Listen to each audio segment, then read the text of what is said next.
Traveling the Vortex.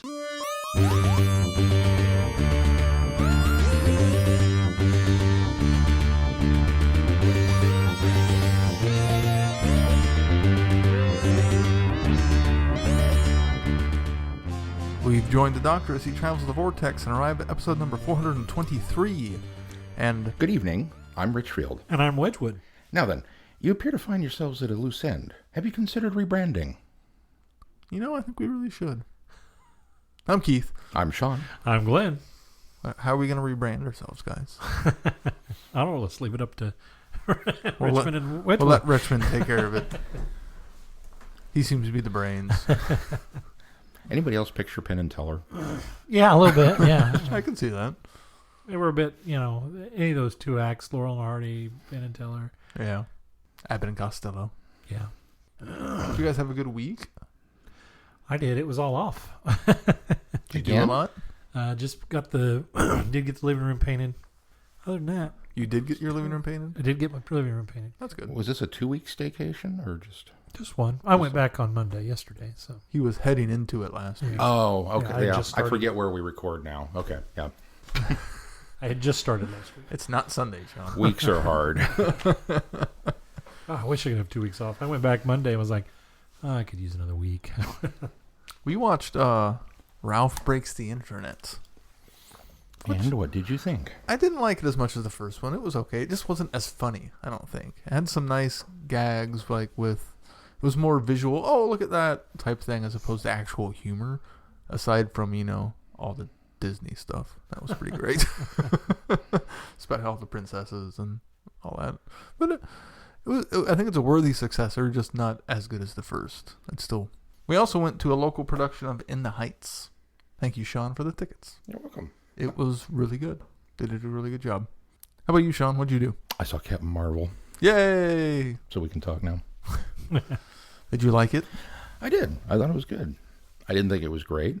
Not for, any... There's a bunch of haters out there going, oh, it's this. It's like, I didn't see any of that. I thought it was a fun movie, and I thought it was very enjoyable. And it kind of hit in the mid-range of the Marvel universe. It did exactly what I thought it was going to set out to do, and I was happy with that. So, I watched a documentary called Perfect Bid, The Contestant That Knew Too Much. It's about a guy named Theodore Slauson, and he was a contestant on Price is Right that went many times, and he was a math teacher, so he developed a spreadsheet to determine what the common prices were for prizes, which in itself is not illegal or wrong, right, or against their rules.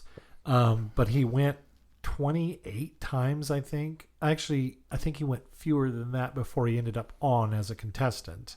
It's really interesting. It's amazing. He even wrote a program, a Price is Right program for his computer that he would play, that had all the different games in it, and based on this spreadsheet would load in randomly the prizes, and then he would get them correct or wrong. It's some things. And he said it's only about an hour long. So interesting. Yep. All right, what do we got in the news? Well, Big Finish has announced the next set of early adventures, which is going to feature a companion that once was lost. She wasn't lost. She was killed. Katarina is coming back. That'll be interesting. This time played by Ajaz Awad. I'm sure I butchered that. Not only is Katarina coming back, this box set featuring a story called Daughter of the Gods will have the First Doctor and the Second Doctor meeting on a mission to alter the course of time forever. So it will star Fraser Hines as the Second Doctor and Jamie, Wendy Padbury as Zoe, Peter Purvis as Stephen Taylor, and then the new actress playing Katarina. All in one story. Doesn't say who's playing the First Doctor. That was going to be my next question. I think it'll likely be Stephen. It will be Peter Purvis. Peter Purvis, yeah, because he has performed it. In fact, he was the First Doctor, voiced the First Doctor in Light at the End. So. Oh, okay. Yeah. So that's something really exciting to look forward to. And he does a pretty passable First Doctor, I think. He does. So. Yeah.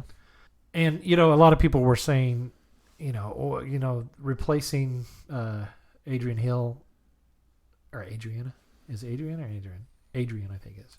Anyway, she passed in 97 or something like that. Yeah. So, I mean, it's... You really don't have much of a choice. Right, and I think it's okay in that situation. Somebody else was saying, well, then when will they bring back... who was the person? Does this open the door to bring back somebody else? I can't remember who it was, but they're still alive. And I thought, well, I don't think that opens the door. I think the first dibs should go on the actor or actress that played a character on the show. Right. And then if they pass, like Matthew Waterhouse did at one time, then you bring somebody else in as a replacement. But with I think actors that are passed, I think it's kind of it's fair game. So. This box set will also have the second Doctor encountering the Master. For the first time. Dodo was the one that they were speculating. Oh, well, doesn't make sense. He's already hit the Master. Well, she No, he hasn't. Yes, he back has. to what I was saying, it probably does open the door because I think she has turned Big Finish down many times. Mhm. So But the Master being played by the actor who was in the first Doctor story that featured the Master. well, that'll be cool. So a nice little bit of continued continuity there. Absolutely. The first incarnation of the Master based off of this. According to that. According to Big Finish. Is it still the first incarnation? As far as I'm aware. Well, just because, I mean, the joke that, the Doctor is throwing regenerations away. He's burning through them so quickly. But then the Master was on 13th and final by the time the Doctor was in his 4th. Right. Yeah. Who knows? But I guess, the company you keep, you hang out with the Axons and the Daleks. Not and the to Orgons. mention It's gonna. Yeah, it's gonna Master happen. and the Doctor, because they're both traveling away from Gallifrey, doesn't necessarily mean they're encountering each other in the same the time right stream, order. In the right Yeah. order. And Right. it could be a River Song situation. So. Yeah. Well, very cool. Exciting to see that come. Yeah. What else do we have? Candy Jar Books have announced the Havoc Files, The Laughing Gnome. So a new limited edition short anthology of short stories set within the Laughing Gnome series. Yay. So lots of Older Brig and Older Anne traveling in time and a bunch of other short stories. Fun stuff. Yeah.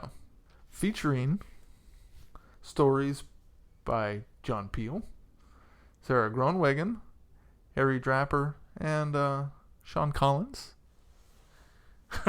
as well as Australian author George Ivanoff. Who's this Sean Collins? I don't know. That name sounds really familiar. There's some heavy hitters I in think that he's lineup, written except for something that one before guy. for Big Finish. I can't remember for certain. I think so. A I've couple written- things. I've written many things for Big Finish, but none of them Or not have Big come Finish. to Candy be. Jar. Candy Jar. Did I say Big Finish? Boy, I am all over the place on this. For yeah, Have you had your medication, old man? No, apparently not.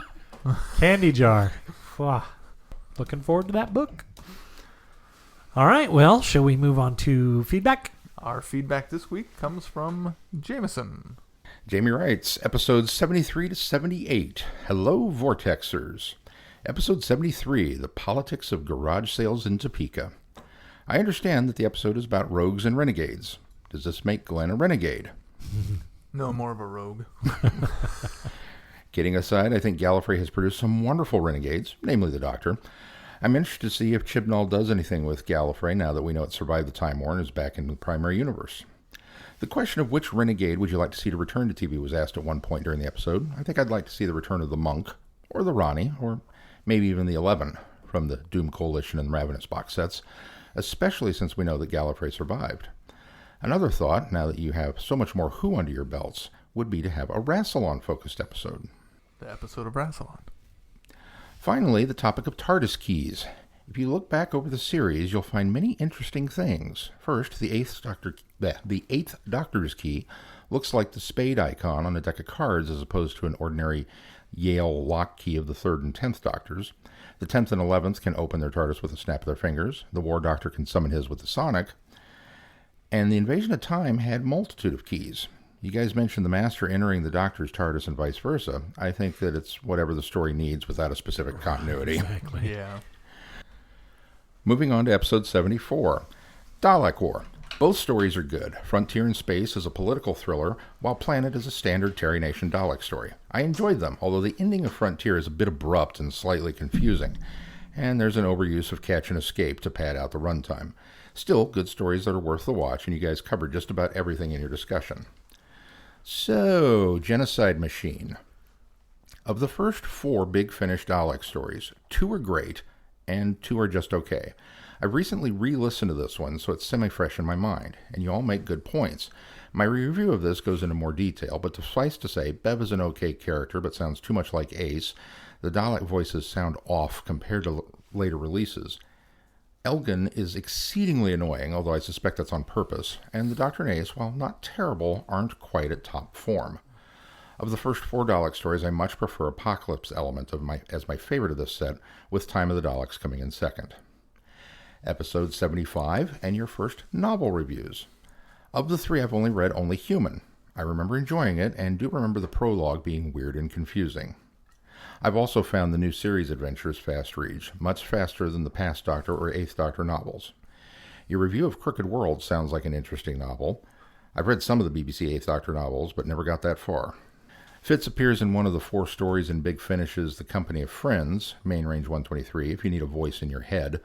The story of Martha is one that I've never been drawn to. Nothing against it, there's just been other titles that have interested me more, and it sounds like I'm not missing much. Don't bother. Don't bother at all. You are not missing much. Moving on to episode 76. I've never played the Eternity Clock. I don't think it's available anymore. I also don't think it ever got a sequel. Was the ending ever resolved? No, it was not. The Keys of Marinus. I enjoyed it. The Vord have returned in Big Finish. I'm not sure they translate well to audio. As for Sean's dislike of the story, has he seen it in order yet? I have not. Also, you've got to remember this was very early days for the show, and they were still very much finding their footing. The one thing about this story I was a bit surprised you didn't comment on was the trapper-like guy and Barbara in the snow region. I've heard others wonder if there's an implied rape in there. It's been a long time since I've seen this, so I'm not sure. Your thoughts? There's definitely implied attempted rape. Yeah, I thought we talked about that, but maybe I had read that outside of that as well, and that I was kind of cross-morphing it. But yeah, it certainly seems like an attempted rape. Yeah, I've gone back and revisited the story in general and thought that while watching it in my second viewing. It's honestly, that's another reason why I don't like it, because it's very much, let's take Barbara, who is a strong female character, and then put her into a situation where she suddenly doesn't have much agency just for the sake of putting her in peril. And I'm not a big fan of that. So, finally, for this episode, Phantasmagoria. I was a little surprised to find a unanimous low opinion of this story, as I actually don't mind the episode. Have any of you guys re-listened to this one at all? Not yet. Not yet. Not in a rush to. It's not necessarily in my top set of all-time favorites, but in re-listening to it recently, it's not as bad as I remember. It's rather atmospheric, and the sci-fi elements blend well with the historical, in my opinion. Episode 77, The City of Death. I highly enjoy this story. Yes, it's probably overhyped, but the humor is great, the performances are great, and even the special effects are well done. If you like Douglas Adams, chances are you'll enjoy this. If you aren't a fan of Adams' humor, well, you may not enjoy it as much and wonder why everyone raves about it. I think that everyone seems to be enjoying themselves here. Tom Baker really seems to be enjoying himself and getting the material because he's in top form. It's just about perfect Who. The problem is that recommending this to a new fan has the potential to make most of the other classic stories disappointments. Finally, episode 78, The Android Invasion. I enjoyed it. Not one of my favorites, but I enjoyed it. Crawford is played by Milton Johns, a.k.a. Bennick in Enemy of the World, and Castellan Kellner in The Invasion of Time. I wish he'd been in more Doctor Who. He just oozes slime, which makes him perfect for minor villains and lackeys. The Torchwood stuff just isn't my cup of tea, despite liking Captain Jack. Plus, there's too much other Doctor Who stuff to get through without even bother trying Torchwood right now. Other comments. I got a question for you about the next Doctor. No, I don't foresee Jodie leaving right away, and I don't want her to leave yet. This is not asking for you to think who will replace her. My question is, when Jodie retires, do you think we'll get another female Doctor, or go back to a male, or change race, or whatever? No idea. Yeah, it's hard telling. Yeah. The answer is whatever the showrunner at the time decides. It might be too early to speculate on that anyway, because, I mean, I think Jodie needs a few years under her belt. We'll see where it goes from there. So, We'll revisit that when it's close to her time to leave. Yeah. Another question, who is your least favorite companion? I'd say that mine are Dodo, Kariz, Clara, and Adric. Dodo's just kind of there. Most of her stories were lost, and her accent shifted several times a story. Kariz had some interesting ideas, but little personality, and just kind of fell into the background. I don't hate Clara, but I think she stayed on a bit too long, and her performances aren't as good as they could have been. See her role as Bonnie in the Zygon two-parter. And Adric was just kind of annoying. He wasn't terrible, but he didn't stand out as great. We actually sort of quasi-talked about this on this week's Tartar Sauce, which I think comes out this week on Wednesday. Yeah. And it was more of companions, forgettable companions is kind of where we went with our topic. But I think that kind of will touch on that, so you might check that out. I think we're all kind of, we don't necessarily have companions we dislike. There are Right. some we prefer over others. Yeah, But I would agree. anyone that travels with the Doctor, we're okay in our book. Although when you get around to the introduction of Adric, I in particular will be pretty harsh. I've mellowed some since then, but yeah, that first You one's always rough. do that after you meet the actors. I do. Yeah, that's true. Well, it's hard to be mad at him at that point, Right, you know. right. Putting an actual face to him is like, oh, okay. Heaven Sent, Hell Bent. I'm wondering how long it'll be before Big Finish creates a Clara and a Shielder traveling in the Vortex in the Diner series. Thoughts, or have you already covered this? Nah, I don't think that'll happen. I think that idea would have died with Moffat. Well, Moffat didn't die, but died with him leaving the show. I think both actresses are a bit too big and too busy. Yeah. I'm sure if Big Finish thinks they can make money off of it, they will do it. And I just hope it doesn't happen because I just kind of, it's fine where it is. They're off there exploring. I don't need those stories. So anyway, I've made it through 6 more episodes this week. I've managed to keep my comments brief and hopefully spoiler-free. Looking forward to continuing on as you have a delightful podcast. Looking forward to the next round of Big Finish, so I'm very interested in your comments on those. Keep up the great work. Jamie. Thank you, Jamie. Oh, and Higgs Boson. Higgs Boson. Boson. It's been a while. We haven't talked about Higgs boson in a while. Well, it's kind of appropriate that the God particle comes up in our feedback considering what we're reviewing this week. Yeah. A little bit. That's true. All right. Well, should we move on to what we're reviewing this week? How's that for a segue? Doctor Who and the Krikkitmen. Intergalactic War? That's just not cricket, or is it? The Doctor promises Romana the end of the universe, so she's less than impressed when what she gets is a cricket match. But then the award ceremony is interrupted by 11 figures in white uniforms and peaked skull helmets, wielding bat-shaped weapons that fire lethal bolts of light into the screaming crowd. The Krikkitmen are back. From Earth to Gallifrey, from Bethlehem to Devlin, from Cricket to Marviv to the far edge of the infinity, the Doctor and Romana are tugged into a pan-galactic conga with fates as they rush to stop the Krikkitmen from gaining all 5 pieces of a key. If they fail, the entire cosmos faces a fire retribution that will leave nothing but ashes. It's okay. Go ahead and start because my review is going to be kind of all over the place. So. Well, much like the book, there are parts of this that I absolutely loved. The Fourth Doctor and Romana's interplay, their relationship status, and how they kind of bounced off of one another, and how that was described and related, I thought was really spot on and quite charming, and just very nostalgic and sentimental and fun. And I really liked that. Also, the addition of K9, anytime Romana and K9 had scenes, or the Doctor and K9 had scenes, or the 3 of them had scenes together, it was kind of the same thing. It was just like, that was very, this is what they're like when the cameras aren't rolling. So, okay. That's all great. The story itself, it took me a little bit to kind of fall back in, because this is, I guess, lifted is not quite right, because technically this one came first.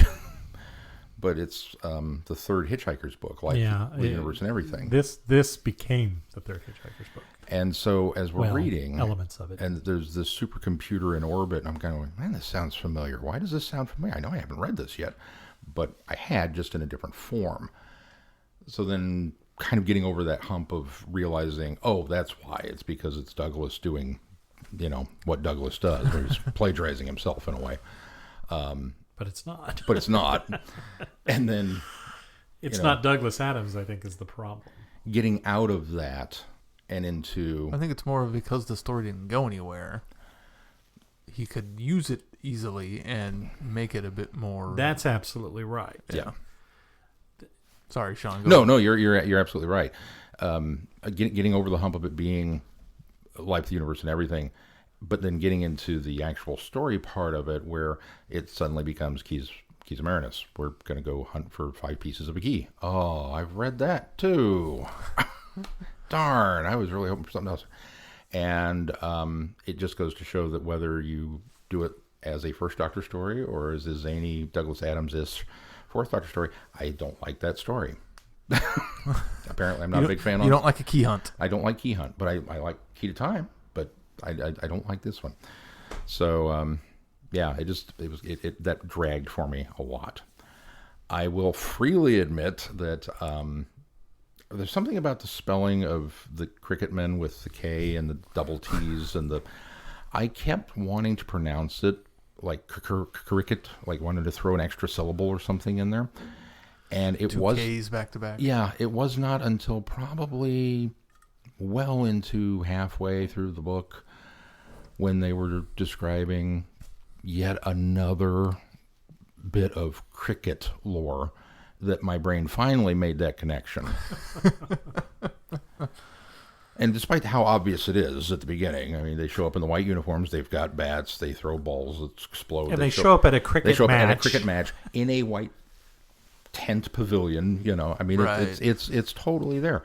And the keys they're searching for are bits and pieces of cricket stuff. Yeah, just sailed right over my head. And then it was kind of like, oh, I get it.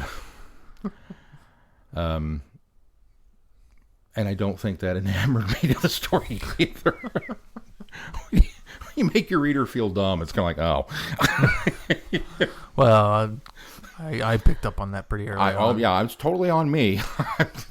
Well, I chalked it. I would be embarrassed if I hadn't figured that out. But I kind of chalked it up to, well, maybe because I have read Life, the Universe, and everything, and it's blatantly obvious from that it's a play on cricket and Krikkitmen. And so I just, when you said that, I thought maybe I was just taking too much to granted because I just remember. But then now knowing that you have also read Life, the Universe, and everything, and still didn't put the two together. It was in high school, so it's been a while. Oh, okay. But all right. Yeah, no, just but now you're even probably more familiar with British culture. Yeah. Than you were in high school. I still don't understand cricket, but well, no, but I would think you would have then at least gotten that. I mean, look at all the Fifth Doctor stuff. Reading any sporting event in a book is yeah, it's Quidditch. I just blah blah blah ball, blah blah blah hoop, blah blah blah sport. Okay, yeah. It just kind of sails over my head literally, and I don't get it. Keith, what'd you think? Overall, I liked the story for the most part. My problem with the book, it felt too Douglas Adams and not enough Doctor Who. It's my issues fall more down on the adaptation and the novelization of the story. I feel like the basic ideas that Douglas had for that treatment would have been a good Doctor Who story, but James took it to be a Douglas Adams story instead of a Doctor Who story. It just happened to feature the Doctor and Romana and K9 in it, and Gallifrey. And I didn't like that about it, because if I want the Douglas Adams story, I'll go read Life, the Universe, and everything. Give me a Doctor Who version of this story, and I felt like he really missed the mark on that. And some of it felt like he was doing it, I'll write Douglas Adams-esque, also to pad out the story and make it longer, so it can be a lot bigger novel. That being said, a lot of the story I enjoyed. The actual key hunts I found a little tedious. Mostly it was we got to sit down, establish an entire world. That's ridiculous. and then we're only there for one chapter, and then we're gone. Because, and I like the fact that the Dr. Romano really only succeeded in getting one piece of the key. That part of it I really liked. But the rest of it of the, okay, now we're next planet, new civilization, we got to explain the entire history of this planet. It just felt so And about tedious. the fourth time, you're like, oh my God. Yeah. Okay, what quirky planet are we going to land on now? Well, and it's almost like Goss decides that he's going to write some interesting characters and then doesn't flesh those characters out. Right. Yeah. And at the sake of humor, it's at the sake of writing in the style of Douglas Adams. Yes. And that's ultimately what happens. So when you meet these people, you get the very witty humor that Douglas Adams so masterfully wrote, but it doesn't lend any substance to the story. And where that works in Hitchhiker's book, it doesn't work in Doctor Who because, as you said, Right. it takes you out of Doctor Who when you start to do that. The very beginning, when the Krikkitmen show up and then they go to Gallifrey and walk through the Matrix to see the history of things, I loved. Yeah. I thought that was fantastic. Once we got through the key hunt and go to where the Krikkitmen wind up escaping and the slow time envelope disappeared, from there on, I thought the book really picked up and I enjoyed the process and the storytelling a bit more until the two guys show up at the end. Trying to sell their religion, trying to rebrand their religion, which felt so shoehorned in at the very last minute to either pad or to add more Douglas Adams-y stuff to it, when there was plenty. The Krikkitman robot that has been reprogrammed and is a father, that's plenty of Douglas Adams-y-esque stuff for me that I didn't need these two random dudes to show up and help rebrand the society. The very first scene, I laughed, and I laughed out loud, and it reminded me very much of Yanto getting an insurance call in the middle of it. Yeah. And I thought, oh, okay, that's very funny. And then they were in every subsequent scene that took place, and I was like, oh, now it's just way too much, and it's padding. I mean, it just feels like padding. Yeah. And what you said, Glenn, you're absolutely right, is that just this for the sake of the humor, I mean, Douglas casts a big shadow anyway. And so that's a daunting challenge to try and put something out that is, kind of written in his voice and adhere to his style. Which I thought James did a good job in City of Death. And Shada. James didn't. Right? Or no, he did. Gareth did. Gareth wrote Shada. He did Shada. I thought James did City of I Death. think you're right. James did good. Here's the difference, though, and this is exactly what it is Shada, to an extent, had some Douglas Adamsism to it. The influence is the fact that it comes from a story that's written by him. The same thing from City of Death is they are Doctor Who stories that have been adapted as novels. They had final scripts. This is a novel that is retroactively adapted to be a Doctor Who strip. Now, yes, arguably, Doctor Who and the Krikkitmen came first. All of the notes were there 5 years prior to Life, the Universe, and everything. But I think, unfortunately, Goss fell into the trap of back converting it. Because had this become a Doctor Who story on television, had Robert Holmes actually accepted this script, and it probably was too far out there for him to, and that's why he rejected it. But had he accepted this script, it would have felt much more like City of Death or Pirate Planet, or it would have had Douglas Adams undertones of humor with a Doctor Who feel. And then if that had been adapted, we would have got something much more in line with Shada and City of Death. What we've done here is I've been thinking about this all week. A quote came to my mind from Ian Malcolm from Jurassic Park, where he says, your scientists were so preoccupied whether or not they could, they didn't stop to think whether they should. And I think that applies tremendously here. Because while I was very excited, because when... if you read the appendices, when Goss went to write City of Death, he got permission to go into Douglas Adams' library and get notes that they were preserving in his estate. And he stumbled across this. And it wasn't until one of the, when he was adapting City of Death, one of the publishers or one of the people at the publishing company joked and said, hey, did you happen to find anything else? And Goss says, well, actually I did, And so that's where that kind of came from.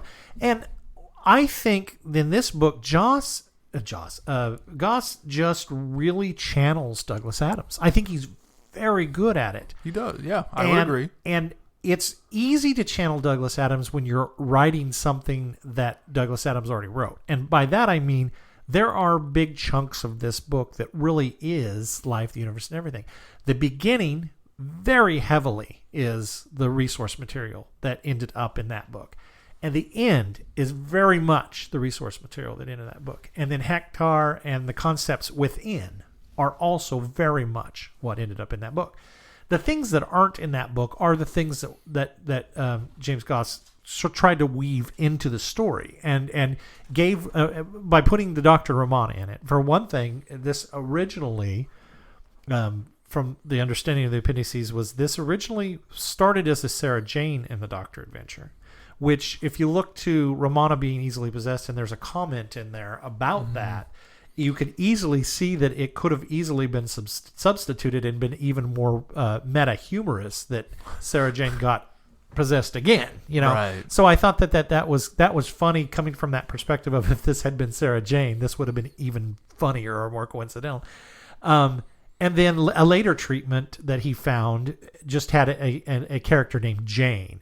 And that is presumed to be the treatment that was shopped to Paramount in the United States, because after Robert Holmes turned it down for a BBC Doctor Who script, he shopped the idea to Paramount that ended up in the U.S. to make a feature-length film that ended up not going anywhere. And they never really disclosed why that happened, but it never ended up going anywhere.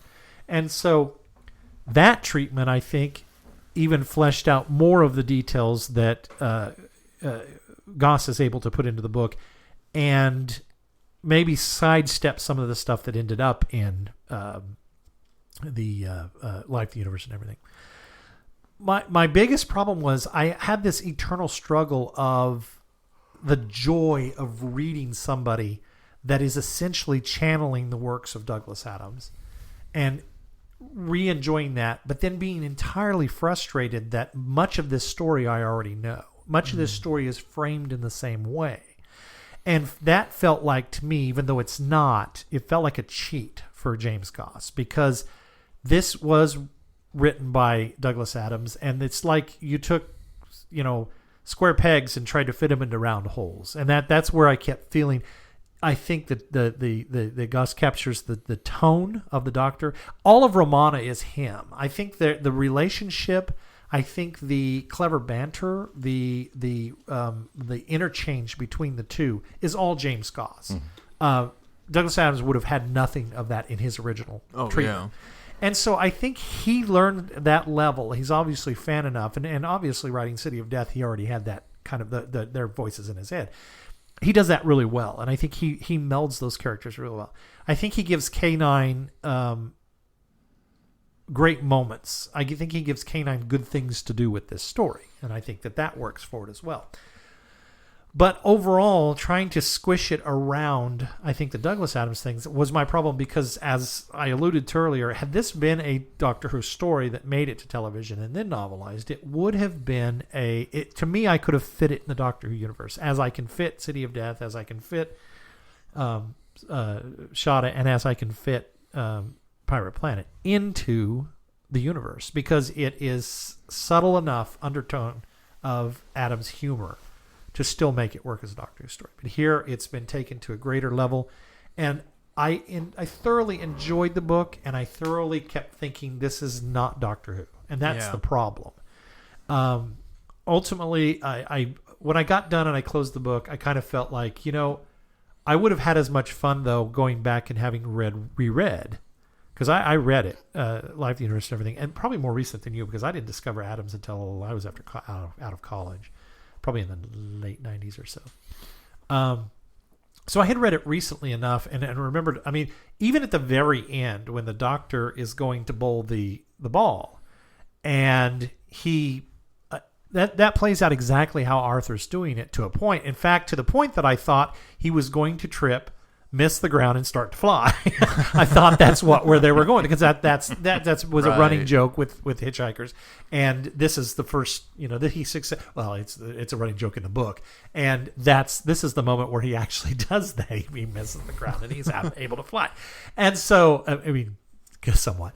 And then so I really thought they was going there with the Doctor, because it was so in step with that what happened, and so I got to that point and thought, no, I don't want that to happen, because now you've really taken it to an absurdity. And luckily he doesn't, but he still keeps the context of what happens there. Right. And yeah, Hector, I mean, it's almost beat for beat the same as Life, the Universe, and everything. It's the society. It's Hector's built in order to create the supernova bomb. And it just, there was way too much of that trappings that I got done. And I have this internal struggle with it, because I enjoy reading it, but then I put it in the sense that, this is material I already know. Right. Overall, the bulk of this story I already know. And so it's almost like when you take Pride and Prejudice and you had zombies. I mean, that's really what this felt like. Is, while you might have had fun watching that film, way back in the back of your mind, it's not gelling. You know what I mean? Oh yeah, it's a fun film. Work. But it really doesn't work. And so I think for that reason, I think that I'm glad I read it. But it's almost, to me, and you know how I love to make everything fit, it's almost Elseworlds for me. It's not really in the realm of Doctor Who, just because it just does not work. I can see that. Unlike Shada, which does have bits and pieces of detective agency. Yeah. They're Dirk Gently. They are common enough that it's okay. That's where that comes from, but it's not the beat for beat, scene for scene. Right. I mean, they're almost neighboring. There's shades of ideas. Yeah. In there. Yeah. And so you could buy maybe that it's a parallel universe where the situations are similar, or that perhaps it is the same Professor Chronotis, and right. there's different things that you can work to make those two fit together, and I'm very happy with that. I cannot make these two fit together, but I'm not sure that I want to. I'm not sure. There are moments in Pirate Planet, as much as I love that story, that are just a little too Hitchhiker's for me. And the Hitchhiker's Guide it's a wonderful universe, and I kind of like it to be over there. Yeah, it can be its own universe. I kind of like Doctor Who to be its own thing. And so I think if because of that shadow that Douglas casts, so much of this was already done, I think they would have been better off maybe even to back off of some of it and give us a little bit more. I was thoroughly convinced that there was a subplot going on where they kind of gave us this whole thing about the Cardinal who disappeared, and his war TARDIS disappeared. Yeah. And so it was like, okay, well, the war TARDIS is involved in some way, shape, or form. Which it is at the end. And then Romana gets brainwashed. And it's like, oh, okay, well, that's what they're going to do, is we're going to get to the end of this thing and reveal that the Cardinal faked his death and is using the war TARDIS. And I was all excited. And then we never really went there. And I would have liked that. I think that was my other issue with this, is I felt like the war TARDIS was a little too sentient. I think we've established that the TARDISes are sentient to a point. This one seemed to be a little too much, even more so than the Idris concept that Gaiman came up with. Right. And so, because it's still the machine here. It's not a consciousness put into a body. Right, exactly. So it took me out of the story. And while I appreciated that he took, because Life in the Universe and everything, really everything's on Hector. But in this, he sort of put Hector in a puppeteer situation. He didn't make Hector be as omnipotent as he probably perhaps was in the book.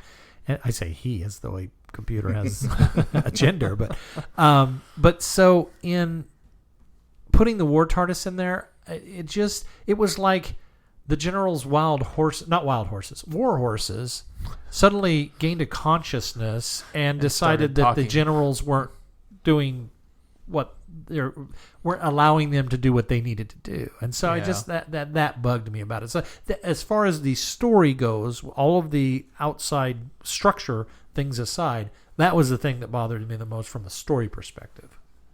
Yeah. I just wish we'd have gotten, okay, so Hector is not the one pulling the strings, and the doctor goes, I want to meet the, I'm done with the organ grinder, I want to meet the monkey. Yeah. And it's like, okay, cool. And so we go into and then Have the cardinal come out. Why?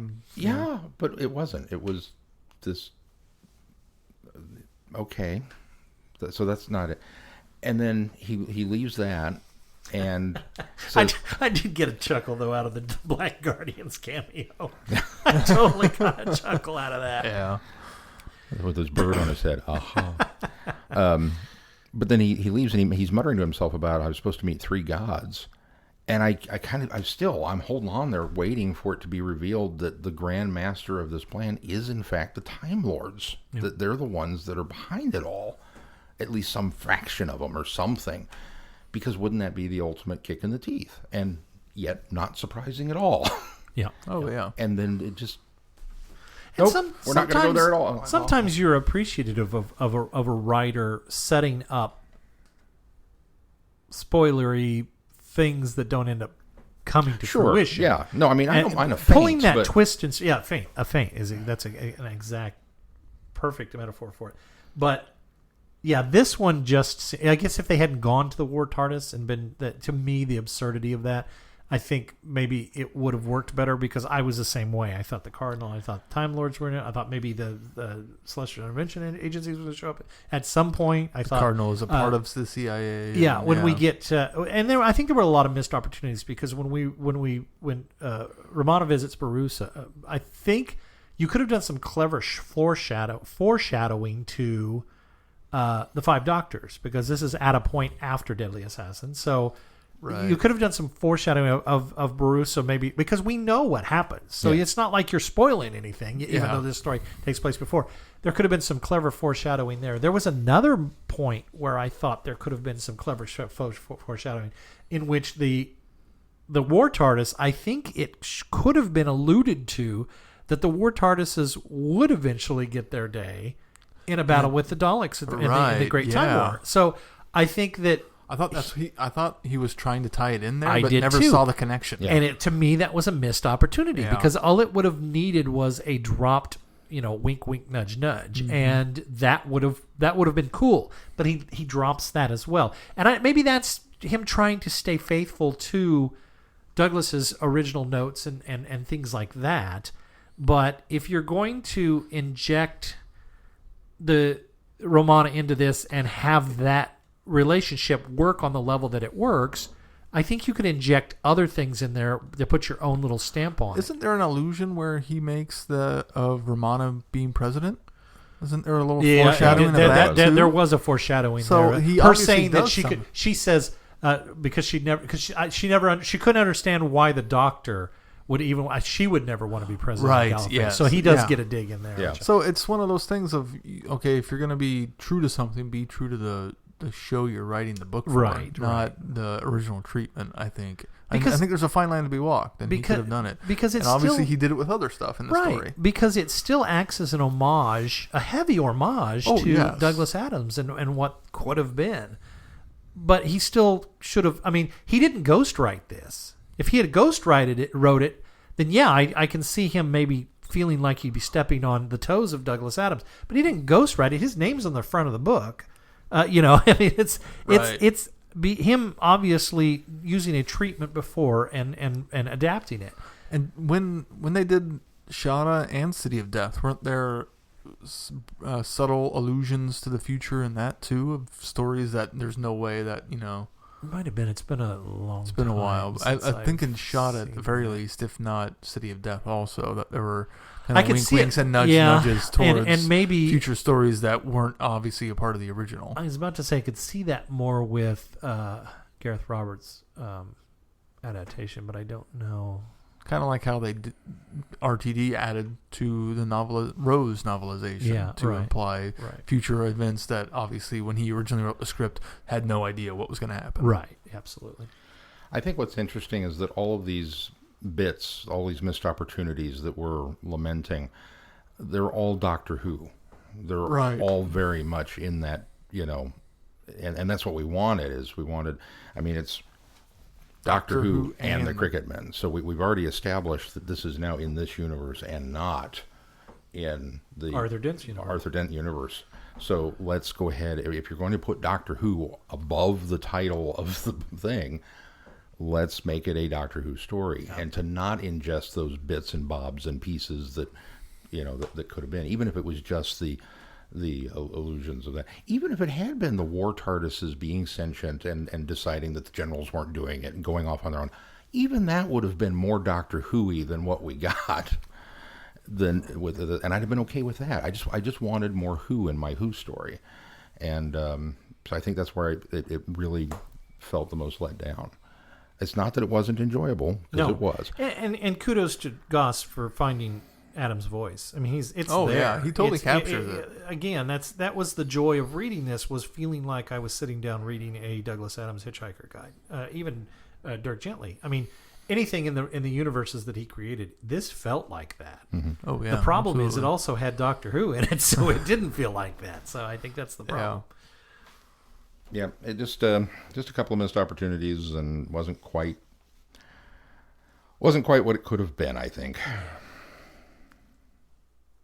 I'm glad That's for sure. I'm glad for sure that they attempted it, though, because I'd rather them put something out there and try it and me not like it. Although I'm not saying I didn't like it, because I did, but I'd rather see them put something out there than waste that. I mean, especially when we're dealing with a limited amount of classic material now, that we've got most everything out on DVD. Right. The Shada, animation now having added and added to that whole mythos of 17 that different story. versions of Shada Right. we have. But I'm glad they're trying things like this, especially since Douglas Adams was such a. I mean, he had a short stint. He really had a short stint on Doctor Who. He didn't. Yeah. He wasn't there long. But there's such a love and admiration for the man, and he was taken to us way too soon. So I appreciate the fact that they're trying to do things like this, and especially tie him in with Doctor Who more so than even probably at the time deserved, because he's so beloved. So you kind of have to wonder how much of it is just we're going to claim him. He's ours. You can't have him. Right. Cool. Well, anything else we need to talk about this story? I don't think so. I think so. All right, Sean, what do we got coming up on the schedule? Well, we had our slight revision this week. Obviously, if you were tuning in for the Magic Mousetrap, that was last week, and Krikkitmen was this week. If you tuned in last week expecting Krikkitmen, you just got it. So there's that. We should be back on track next week in episode 424 with our discussion of the evolution of the console room. So we're going to talk desktop themes and all the different TARDISes, that the looks and the trappings and Glenn's so excited. No, I love that. I love the concept. I'm cringing because you said TARDISes. TARDISes. What's the plural of TARDIS? TARDISes. TARDISes. It's been said in the show many times. TARDISes. Yeah. Unless you're reading the War Games novelization, in which case it's TARDISes. Which is where I got it from. And then the following... Terrence Dix doesn't know what he's talking about. Why would he know? Uncle Terrence, why would he know? Did we decide what we were doing the following week or not? Yeah, we're going to do a quick Planet Comic-Con recap. That's right. We're going to have Planet Comic-Con that week, so we'll be doing a quick recap on that and telling you about all of our crazy adventures at the biggest con in our region. That'll be a short show, so Jameson will have even more of an advanced chance to catch up. Maybe we'll knock a little bit more than normal feedback out from Jameson. Yeah, there you go. And then beginning in April, we are taking a look at Big Finish Short Trip number 9.1, or Season 9, first episode. The Revisionists, written by friend of the show, Andy Frankenmalum, keeper of the Lethbridge Strip Frame, who also dropped by for an interview, kind of an update on the Brigverse and where things are at with Candy Jar. We look forward to having him back on the show. It's been too long. Yes. And then another book review, as we will be taking a look finally at Lethbridge Stewart, The Laughing Gnome, Fear of Web, the week after that. Fear of web? Fear of web. I know it's fear of the web. Nope, fear of web. Ah. It has tripped me up every time I've looked at it. It's even more clever that it's backwards, web of fear of web. But I swear it says fear of the web in there. But It does not. I'll be darned. Very good. Well, if you're already supporting us on Patreon, we appreciate that very much. And if you aren't, consider doing so. Every bit of your help goes back into this show. You can find a link on our website. Anything else we need to discuss in this Candy week's Jar show? has it as fear of the web. That's what I thought. Really? Yeah. They must have changed it then, because I got this off the Candy Jar website. I'm on the Candy Jar website, and the cover has the in it. Tomorrow we're going to get a Facebook message from Andy that says, nope, it's always been fear of the web. All right. I swear to you, I got this off the Candy Jar website before that cover was issued, admittedly. But that's how long this has been percolating on the schedule, and it was fear of web. And I thought it was odd, but I was like, okay. If that's going to do it for this week, until next week, I'm Glenn. I'm Sean. I'm Keith. Cheers. Good night, everybody. Be seeing you. Thanks for listening. You have been listening to Traveling the Vortex. Doctor Who and all of its associated programs are owned and trademarked by the BBC. No infringement is intended or implied.